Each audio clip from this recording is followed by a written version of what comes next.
सोनाली का जादुई लहंगा। सोनाली बहुत ही काली और बदसूरत थी।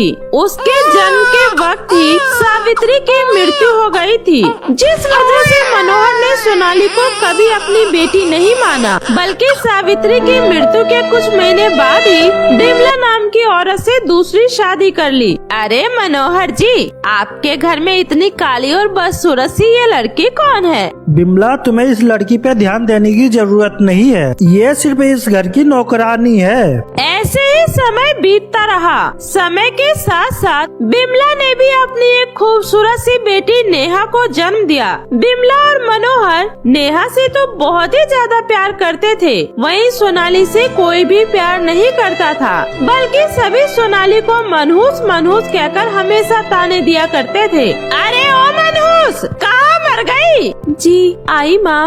आई की बच्ची, तुम्हें दिखाई नहीं दे रहा? मेरी बेटी कॉलेज जाने के लिए नहाने गई है, जल्दी से उसके लिए गर्मा गर्म नूडल्स बना दे। माँ, अभी तो मैंने नाश्ते में पराठे बनाए हैं और फिर नूडल। जितना कहा जाए उतना किया कर, मुझसे ज्यादा जबान चलाने की जरूरत नहीं है, समझी? तू इस घर की नौकरानी है और अपनी औकात मत भूल। अरे तू डायन है, डायन। पैदा होते ही अपनी माँ को खा गई, मनहूस कहीं की। माँ, कम से कम आप तो मुझे ऐसा मत बोलो। जन्म से लेकर आज तक पापा के प्यार को तरसती रही हूँ। उन्होंने आज तक कभी ठीक से मुझसे बात करना तो दूर देखा तक नहीं है। अरे तू जैसी काली और मनहूस बेटी भगवान किसी दुश्मन के घर भी ना दे। हमने तुझे अपने घर में रख रखा है ना, इसे ही अपनी खुशकिस्मती समझ। अब जा और जाकर नूडल्स बना दे। और हाँ, थोड़ी देर में मनोहर जी आने वाले हैं, तो गलती से भी उनके सामने मत भटक जाना, समझी? सोनाली रोते हुए किचन में चली जाती है। थोड़ी देर बाद मनोहर आता है। अरे मेरी प्यारी बिटिया रानी कहाँ है? ये देखो मैं तुम्हारे लिए क्या लेकर आया हूँ। तुम्हारा फेवरेट पिंक कलर का गाउन, वो भी शहर के सबसे महंगे मॉल से। पापा, इसे यहाँ रख दीजिए, मैं इसे बाद में देखूंगी। मुझे जल्दी से 5000 रूपए दीजिए, मैं कॉलेज के लिए लेट हो रही हूँ। ठीक है बिटिया, ये लो। बाय मम्मी, बाय पापा। तभी सोनाली वहाँ आ जाती है। अरे नेहा बहन, ऐसे खाली पेट घर से बाहर नहीं जाते, कम से कम नूडल्स तो खाती जाओ, मैंने बना दिया है। माँ, इस गवार को जरा समझाओ, मैंने कितनी दफा इसे मना किया है। मैं इस गवार काली कलूटी मनहूस लड़की की बहन नहीं हूँ, फिर भी ये नौकरानी की बच्ची मुझे अपनी बहन बहन क्यों कहती रहती है? ठीक है बेटी, मैं समझा दूंगी। अब तू जा, तुझे देर हो रही है ना।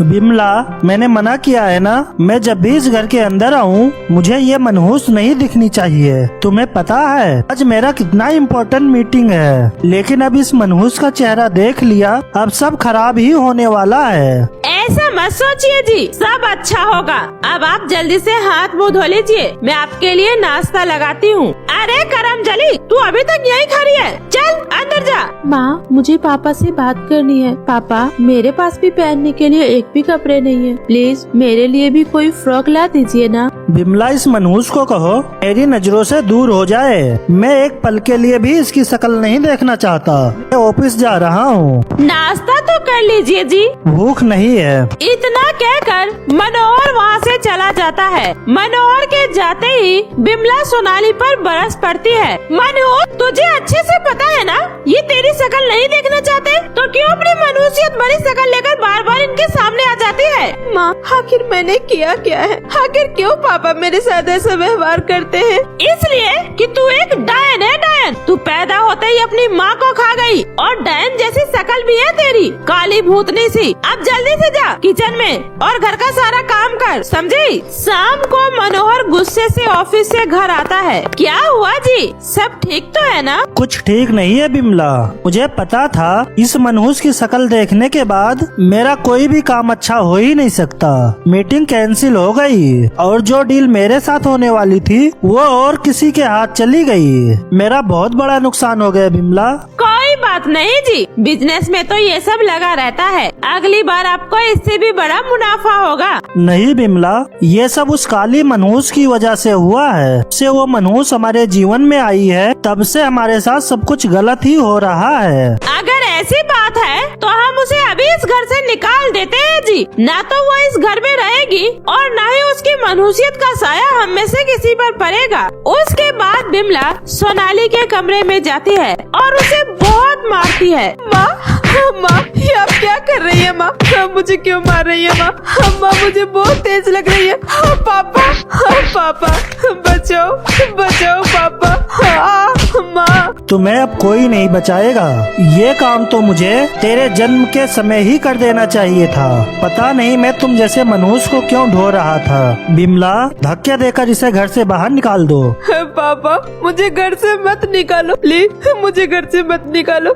मैं कहाँ जाऊंगी, क्या करूंगी?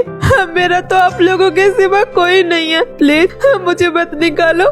मुझसे कोई गलती हो गई है तो मुझे माफ कर दो। मुझे घर से मत निकालो। गलती तो हम सब से हुई है। तुझे इस घर में रखकर चल, अब निकल जा यहाँ से और कभी अपनी शकल मत दिखाना।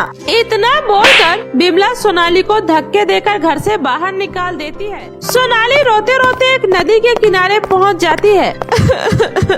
माँ अब मुझे छोड़कर क्यों चली गई? माँ मुझसे यह कोई भी प्यार नहीं करता क्या? मैं इतनी बुरी हूँ माँ? आप भी मुझसे प्यार नहीं करती क्या? नहीं करती होंगी, तभी तो आप भी मुझे छोड़कर चली गई। मैं इतनी काली हूँ तो क्या ये मेरी गलती है? माँ इस दुनिया में कोई भी मुझसे प्यार नहीं करता, कोई भी नहीं, इसलिए मैं इस दुनिया में नहीं रहना चाहती। माँ मैं आपके पास आ रही हूँ। मैं अभी इस नदी में कूदकर अपनी जान दे दूंगी। सोनाली जैसे ही नदी में कूदने वाली होती है तभी वहाँ पर सोनाली की स्वर्गवासी माँ प्रकट हो जाती है। रुक जाओ बेटी, ऐसे जिंदगी से हार नहीं मानते। माँ, माँ अब मुझे छोड़कर क्यों चली गई थी? माँ मुझसे यह कोई भी प्यार नहीं करता, ना तो पिताजी मुझसे प्यार करते हैं और ना ही सौतेली माँ और ना ही सौतेली बहन। और तो अब तो मेरे रहने के लिए मेरे सर पर छत भी नहीं है। अब मैं मरूं नहीं तो और क्या करूं माँ? अब आप ही कोई रास्ता दिखाओ माँ। घबराओ नहीं बेटी, अब मैं आ गई हूँ ना, सब ठीक हो जाएगा। ये लो, ये जादुई सोने का लहंगा घर है। आज से तुम इसी सोने के लहंगा घर में रहोगी। तुम्हें इस घर में किसी भी चीज की कोई कमी नहीं होगी। तुम्हें इस घर में जरूरत का सारा सामान मिल जाएगा। और ये लो, ये चांदी का जादुई लहंगा है। तुम जैसे ही इस लहंगा को पहनोगी तुम एक परी की तरह ही खूबसूरत हो जाओगी। जाओ बेटी, अब से तुम्हारी जिंदगी में कोई गम नहीं रहेगा। क्या सच में माँ? आपका बहुत बहुत शुक्रिया माँ। उसके बाद सोनाली अपनी माँ का दिया हुआ जादुई सोने और चांदी का लहंगा लेकर वहाँ से आ जाती है और सोने वाले लहंगे को जमीन पर रख देती है। देखते ही देखते वो लहंगा बड़े से लहंगा घर में बदल जाता है और फिर सोनाली खुशी खुशी उस जादुई सोने के घर के अंदर चली जाती है। सोनाली को उस घर के अंदर आराम की सारी चीजें मिलती है। सोनाली जल्दी से नहाकर अपनी माँ का दिया हुआ दूसरा जादुई चांदी का लहंगा पहनती है। उस लहंगा को पहनते ही सोनाली बहुत ही खूबसूरत लड़की में बदल जाती है। अरे वाह, माँ ने बिल्कुल सच कहा था। ये तो वाकई चमत्कार हो गया। मैं इतनी सुंदर हो गई। आई लव यू माँ। सोनाली खुशी खुशी उस जादुई सोने के लहंगा घर में रहने लगती है। सोनाली अब अपने साथ साथ आसपास के गांव के गरीब लोगों की भी जादुई लहंगा घर की सहायता से उनकी मदद करने लगती है। लोग दूर दूर से सोनाली का लहंगा घर देखने आने लगते हैं और सभी सोनाली के लहंगा घर की खूब तारीफ करते हैं। ऐसे ही दिन बीत रहा था। एक दिन सोनाली के घर के बाहर एक अपाहिज भिखारी भीख मांगने आता है। बेटी, मैंने तुम्हारे बारे में बहुत कुछ सुना है। गरीब और बेसहारा लोगों की सहायता करती हो। बेटी, मेरी भी थोड़ी मदद कर दो। मैंने एक हफ्ते से कुछ भी नहीं खाया है। प्लीज बेटी, मेरी मदद करो। उस भिखारी को देखकर सोनाली की आंखों से आंसू बहने लगता है। पिताजी आप? मैं सोनाली। पापा, आपकी ये हालत कैसे हुई? क्या बताऊं बेटी, तेरे जाने के बाद अचानक मेरी फैक्ट्री में आग लग गई और मेरा सब कुछ तबाह हो गया। एक दिन मैं काम की तलाश में जा रहा था, तभी मेरा एक्सीडेंट हो गया और मैं अपाहिज हो गया। इस सौतेली माँ और बहन ने मुझे घर से निकाल दिया। क्या मेरे जाने के बाद इतना सब हो गया पिताजी? मुझे माफ कर दे बेटी, ये सब मेरे ही कर्मों का फल है। मैंने हमेशा तुम्हारे साथ बुरा व्यवहार किया, कभी तुझे अपनी बेटी नहीं माना। ये सब उसी का नतीजा है। पिताजी अब आप चिंता मत कीजिए, मैं हूँ ना। ये घर मेरी माँ ने मुझे दिया है। ये जादुई लहंगा घर है। आज से आपको कहीं जाने की जरूरत नहीं है। आज से आप मेरे साथ इसी लहंगा घर में रहेंगे। जिस बेटी को आज तक मैंने इतना प्यार दिया, उसने मुझे घर से धक्का देकर निकाल दिया, और मैंने कभी तुझे प्यार से देखा तक नहीं, फिर भी तू मेरे लिए इतना कर रही है। तू सच में किसी देवी से कम नहीं है बेटी। और फिर इस तरह दोनों बाप बेटी एक दूसरे के साथ जादुई सोने के लहंगा घर में रहने लगते हैं। बहुत समय पहले की बात है। परीलोक की दुनिया में बहुत सारी परियां रहा करती थी और दिवाली का त्योहार आने की वजह से परीलोक में बहुत ज्यादा चहल पहल थी। सभी परियां मिलकर दिवाली की तैयारियां कर रही होती है कि तभी एक दिन रानी परी सभी परियों को अपने महल में बुलाती है और कहती है, मुझे पता है कि आप सब मिलकर दिवाली की बहुत अच्छी तैयारी कर रही हैं और आप लोगों को ये भी पता है कि हमारे परीलोक में हर साल दिवाली बड़े ही धूमधाम से मनाई जाती है। इसलिए इस साल हम अपने परीलोक में रंगोली बनाने की एक प्रतियोगिता रखेंगे जिसमें सभी परियां भाग लेंगी और जिस परी की रंगोली सबसे सुंदर बनी होगी, मैं उस परी को धरती लोक पर जाने की इजाजत दे दूंगी। और इस तरह रानी परी की ये बात सुनकर सभी परियां बहुत ज्यादा खुश हो जाती है, क्योंकि सभी परियों को एक बार धरती लोक पर जाने का बहुत मन था। लेकिन उन परियों में से एक परी, जिसका नाम नीलम परी था, वो रानी परी की इस बात को सुनकर बिल्कुल भी खुश नहीं होती है, क्योंकि नीलम परी को रंगों से एलर्जी थी। इसलिए जब रानी परी नीलम परी का उदास चेहरा देखती है तो वो उससे कहती है, नीलम परी, मुझे पता है कि तुम इस बात को सुनकर खुश नहीं हो, क्योंकि तुम्हें रंगों से एलर्जी है। इसलिए मैं चाहती हूँ कि तुम इस प्रतियोगिता में हिस्सा ना लो। माफ करना रानी परी, लेकिन अगर मैं इस प्रतियोगिता में हिस्सा नहीं लूंगी तो मुझे कभी भी धरती लोक पर जाने का मौका नहीं मिलेगा। और आपको तो पता है ना कि मैं हमेशा से ही धरती लोक पर जाने का सपना देखती हूँ। इतना कहकर नीलम परी बहुत ज्यादा दुखी हो जाती है।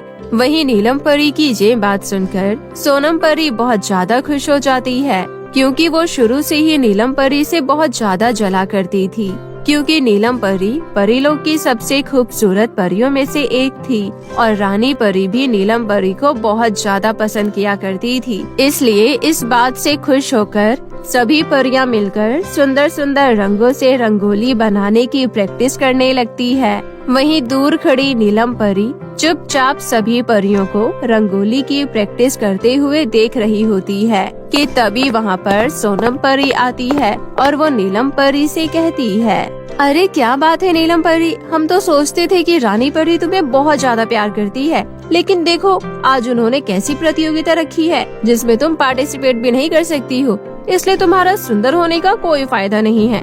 अब तो ये कंपटीशन मैं ही जीतूंगी और धरती लोक पर जाकर ढेर सारी शॉपिंग करूंगी और इस बार दिवाली पर सबसे सुंदर मैं ही दिखूंगी। सोनम परी, मुझे पता है कि तुम ऐसी बातें करके मुझे और ज्यादा दुखी करना चाहती हो, इसलिए मुझे तुमसे कोई बातें नहीं करनी है। तुम जाओ यहाँ से।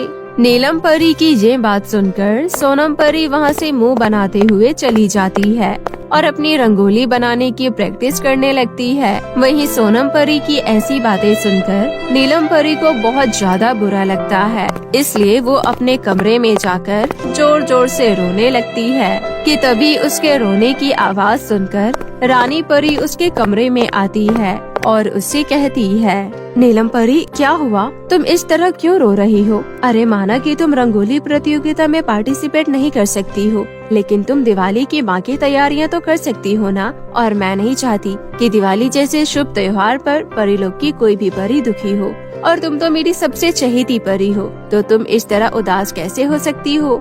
रानी परी की ये बात सुनकर नीलम परी उनसे कहती है, रानी परी, आपको पता है आपकी इस प्रतियोगिता की वजह से परीलोक की सारी परियां मेरा कितना मजाक उड़ा रही है कि आप मुझसे बिल्कुल भी प्यार नहीं करती हैं, इसलिए आपने ये रंगोली बनाने की प्रतियोगिता रखी है। नीलम परी, मुझे पता है कि तुम्हें रंगों से एलर्जी है, पर तुम चाहो तो इस प्रतियोगिता में हिस्सा ले सकती हो। बस तुम्हें अपने ऊपर विश्वास होना चाहिए, फिर तुम कोई भी काम बड़े ही आराम से कर सकती हो, फिर चाहे वो रंगोली बनाने की प्रतियोगिता ही क्यों ना हो। इसलिए लोगों की बातों को सुनना छोड़ो और अपने ऊपर विश्वास करना सीखो। इतना कहकर रानी परी वहाँ से चली जाती है और रानी परी की ये बात सुनकर नीलम परी सोचने लगती है कि वो रंगोली प्रतियोगिता में पार्टिसिपेट कैसे करे कि तभी उसके दिमाग में एक आइडिया आता है और वो रंग बिरंगी फूलों को सुखाकर और उन्हें पीसकर सुंदर सुंदर रंग तैयार कर लेती है, जिनमें से फूलों की बहुत अच्छी खुशबू भी आ रही होती है और उन रंगों से नीलम परी को कोई एलर्जी भी नहीं होती है, क्योंकि वो रंग आयुर्वेदिक तरीकों से बने होते हैं। और इस तरह नीलम परी भी अपने सुंदर सुंदर रंगों से रंगोली बनाने की प्रैक्टिस करने लगती है और पूरी रात जागकर वो बहुत ही सुंदर रंगोली बनाती है। जिसके बाद रानी परी नीलम परी की रंगोली देखकर बहुत ज्यादा खुश हो जाती है और वो कहती है, सच में नीलम परी, तुमने तो कमाल ही कर दिया। इतनी सुंदर रंगोली, वो भी इतने सुंदर रंगों से। तुम्हारे इन रंगों की खुशबू तो पूरे परिलोक में महक रही है। आपका बहुत बहुत शुक्रिया रानी परी, ये सब कुछ सिर्फ मैं आपकी वजह से कर पाई हूँ। अगर आप मुझे हौसला नहीं देती तो शायद मैं ऐसा कभी नहीं कर पाती। और अब मुझे एक बात समझ में आ गई है कि हमें खुद पर विश्वास होना चाहिए, फिर हम कोई भी काम बड़ी ही आराम से कर सकते हैं। नीलम परी की ये बात सुनकर रानी परी बहुत ज्यादा खुश हो जाती है और इस प्रतियोगिता को जीतने के बाद नीलम परी को धरती लोक पर जाने का मौका मिल जाता है। और वो जैसे ही धरती लोक पर आती है तो वो देखती है कि एक छोटे से गांव में चारों तरफ अंधेरा छाया होता है और गांव के सभी लोग अपने घरों के बाहर दुखी मन से बैठे होते हैं। वहीं बगल वाले गांव में दिवाली की चहल पहल होती है और सभी के घरों में जगमगाती हुई लाइटें चल रही होती है और लोग हंसी खुशी दिवाली का त्योहार मना रहे होते हैं। और ये सब देखकर नीलम परी सोचती है, अरे ये धरती लोक पर लोग कैसी दिवाली मना रहे हैं, जहाँ एक तरफ लोग दिवाली का त्योहार हंसी खुशी मना रहे हैं, वहीं दूसरी तरफ लोगों के चेहरे पर इतनी उदासी। भला ऐसा कैसे हो सकता है, मुझे चलकर देखना चाहिए। इतना कहकर नीलम परी उस छोटे से गांव में जाती है और उन लोगों से कहती है, क्या बात है, आप लोग इस दिवाली जैसे त्योहार पर इतने ज्यादा दुखी क्यों हो? और न ही आप लोगों के गांव में दिवाली की कोई चहल पहल दिख रही है। क्या आप लोगों को दिवाली का त्योहार पसंद नहीं है? नीलम परी की ये बात सुनकर अंजलि नाम की एक लड़की कहती है, परी जी, ऐसी कोई बात नहीं है। भला दिवाली का त्योहार किसे पसंद नहीं होगा, लेकिन हमारा गांव गरीबी तले दबा हुआ है, जिस वजह से हम लोग कोई भी त्योहार नहीं मना सकते हैं, क्योंकि हम लोगों के पास इतने पैसे नहीं हैं कि हम लोग दिवाली जैसा त्योहार मना सके, और न ही कोई हमारी मदद करना चाहता है। अंजलि की ये बात सुनकर नीलम परी को उन लोगों के लिए बहुत बुरा लगता है, इसलिए वो कहती है, अंजलि तुम चिंता मत करो, मेरे पास मेरी जादुई छड़ी है जिसकी मदद से मैं कुछ भी कर सकती हूँ, इसलिए अब तुम लोग भी दिवाली का त्योहार बड़ी ही धूमधाम से मनाओगे। और इस तरह नीलम परी की ये बात सुनकर पूरा गांव बहुत ज्यादा खुश हो जाता है।